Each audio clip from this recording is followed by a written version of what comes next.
দিদা, আপনি এটা খেয়ে নিন।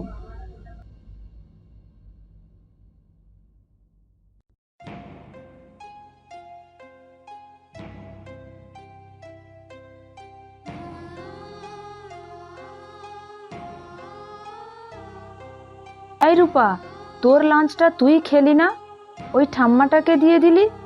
তুই কি খাবি? না, আমি আজকে লাঞ্চটা খাইনি। আর মাসের শেষ, আমার বাবার আয় তো কম, তাই এই লাঞ্চটা আমি এই দিদাকে দান করলাম।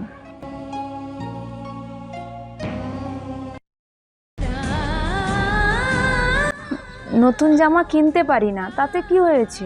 জামা পুরনো হলেও মনটা যাতে পুরনো না হয়। রূপা, আমরা বোকা ছিলাম, তাই তোর ছেঁড়া জামা দেখেও আমরা হাসতাম। আমরা আসলে এটা জানতাম না যে মানুষের পোশাকে নয়, তার মনে সুন্দরতা প্রকাশ পায়। হ্যাঁ রে, একদমই তাই। এই রূপা, তুই যখন তোর ওই লাঞ্চটা এই কাইন্ডনেস ডেতে ওই ঠাম্মাটাকে দিয়ে দিলি, আয় আমরা আমাদের টিফিনটা তোর সঙ্গে ভাগ করে খাই।